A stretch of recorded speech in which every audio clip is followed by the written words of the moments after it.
Ya semua ijazah masih asli dong. Nah kesalahan kalian itu adalah minta Jokowi nunjukin ijazah aslinya, asalnya di situ. Minta tunjukin isi palsumu. Nah begitu dong caranya. Tergantung apa yang ditanyain. Nanti kalau saya fokusnya di sini, nanti penyidiknya tidak fokus.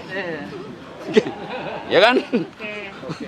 Berarti hari ini hanya fokus untuk dalam penjelasan metode penelitian dalam dan sebagainya. Ya pasti soal itu, karena saya ngajar metodologi bertahun-tahun, membaca bertahun-tahun soal matematik, fisika, biologi, stem cell, fungsi neurotransmitter.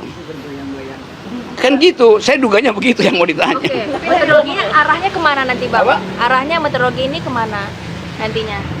Ya untuk mau Ini kan udah ada tersangka 3. Nah, metodologi yang dilakukannya ini itu ada unsur pidana kah atau menurut Abang? gimana ada pidana dalam metodologi? Berarti- Kuriositas manusia itu diberikan supaya timbul pertengkaran, itu intinya tuh. Jadi semua orang yang meneliti pasti akan bertengkar. Oke. Artinya dalam metodologi ini tidak ada unsur pidana. Ya kalau nggak ada unsur pidana, lakukan semacam pseudo retro, apa namanya? Pseudo ret, bukan. Bukan. Apa kemarin yang ada kejadian di Solo itu tuh? Justice apa namanya? Restoratif jasa. Ya. Gue ingin lo yang sebutin kata itu tuh. Oke, berarti Abang Kalau nggak ingin pidana, ya itu lakukan restoratif justice, seolah-olah restoratif. Tapi Tidak justice. bukan, beda antara restoratif dan restoran justice. Penyelesaiannya di restoran. Deh. Oke, Bang Rocky menilai penelitian dilakukan oleh Lu Dr. kenapa sih nanya gue serius banget gitu?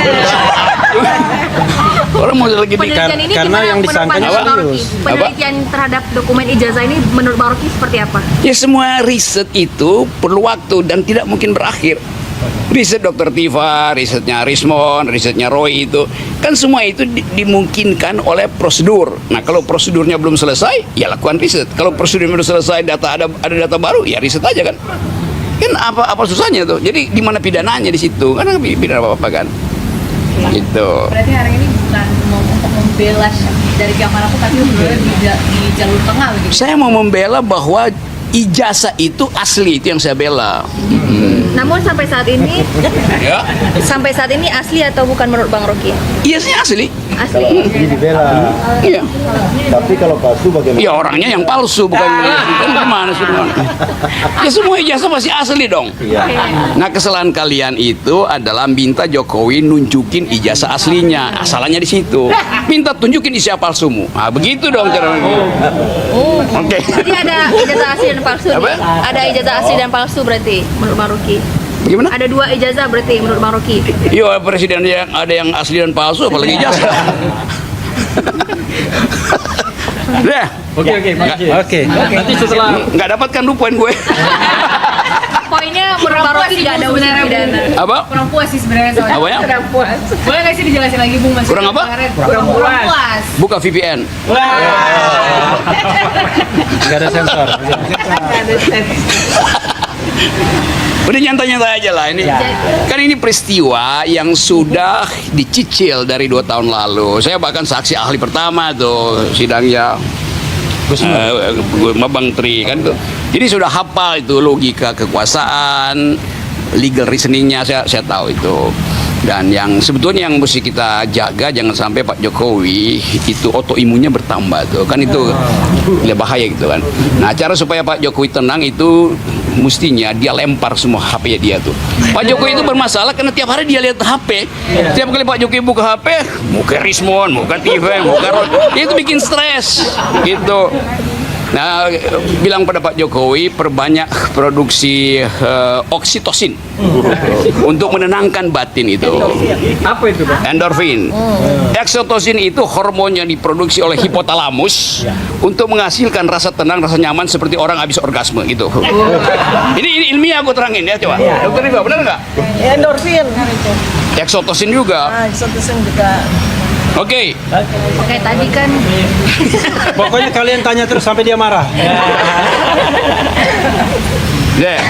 jadi ini bukan khusus untuk Dr. Tifa tapi dua-duanya juga ya. Gini nih, coba kamu bikin pertanyaan yang muter itu, reverse logic. Kalau begini-begini ya, lu berusaha buat dapat jawaban gue kan, tapi pertanyaanmu sama, buat apa? Gitu. Karena kelihatannya kalian lebih cepat dari Pak Jokowi ya, karena menunggu statement.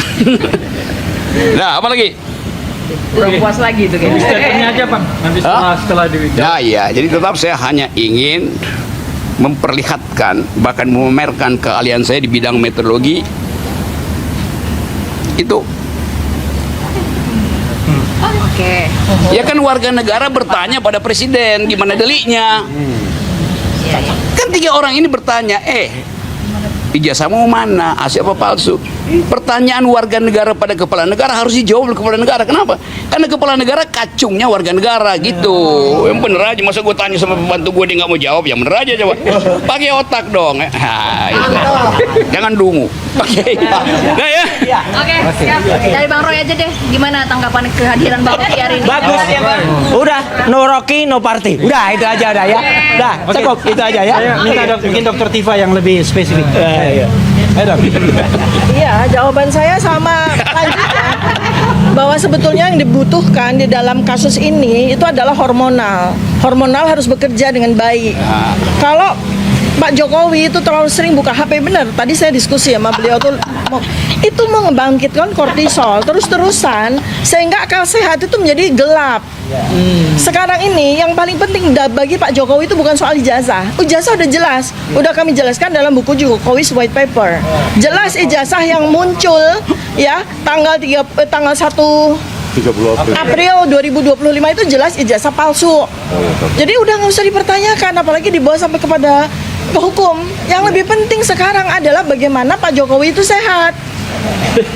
Karena itu yang lebih berbahaya bagi beliau. Dan beliau sangat membutuhkan hormon agar autoimunnya bisa decrease. Ya, saya sangat khawatir loh. Karena apa? Sudah terjadi DVT, deep vein thrombosis. Ini orang-orang dekatnya beliau sudah mengatakan kakinya makin menghitam, badannya makin menghitam. Kita sedih nggak tuh mantan presiden kok dikalahkan sama sakit yang resikonya mematikan? Ya nggak sih? Sempurna keterangannya. Cukup ya. Oke. Ya. Tapi jangan nilai bahwa Rocky dan Dokter Tifa sebagai bagian dari Jokowi ya. Tetap di sini tersangka dan kemudian ahli. Ya. Terima kasih. Wassalamualaikum warahmatullahi wabarakatuh. Tunggu ya, jam 13 ya. Bang Roy, ini terkait kemarin Bang Roy dilaporin oleh Ibu Sujana, gimana tanggapan? Oh, ini babak yang lain ya. Bawa yang lain. Yang lain Bang. Jawaban saya cuma pakai gambar ini aja. Udah. Oke, terima kasih ya, Bang Rocky. Oke, dikit aja ya. Hari ini sebenarnya bintangnya Rocky. Ya, saya partai tambahan aja. Jadi kemarin saya dan Bang Aka dilaporkan. Jawaban saya cuma ini aja. Dah, gambar ini aja. Simak gambar ini baik-baik. Saya hanya menindaklanjuti artikel yang ditulis oleh Pak Lukas Luarto. Itu adalah jurnalis senior, dulu mantan ketua ICTI Aliansi Jurnalis Independen Indonesia. Udah, jadi waktu itu di tangga ini saya hanya mengatakan kita kehilangan 2 tuyul gitu. Jadi nanti kalau prosesnya dilanjutkan, berarti Polda Metro Jaya harus memproses 2 tuyul. Ya gitu. Itu aja udah. Jadi kalau tuyul bisa dipidana, ya udah tuyulnya aja dipidana. Tidak menyebut nama, saya hanya mengatakan 2 tuyul. Jadi tulisan dari Pak Lukas Luarto waktu itu adalah 2 tuyul menemui jin ifrit. Apa artinya? Tanyakan pada yang nulis. Ya, dah itu aja. Jadi saya tanggapi dengan ketawa dan senyum saja. Cukup. Ya, oke. Terima kasih. Ya, kembali ke Mas Refli. Oke, terima kasih kawan-kawan semua. Kita tunggu pemeriksaan Bang Rocky dulu. Hari ini bintangnya Rocky. Jangan lupa besok juga dari Ridho Rahman. Ya. Assalamualaikum warahmatullahi wabarakatuh. Terima kasih.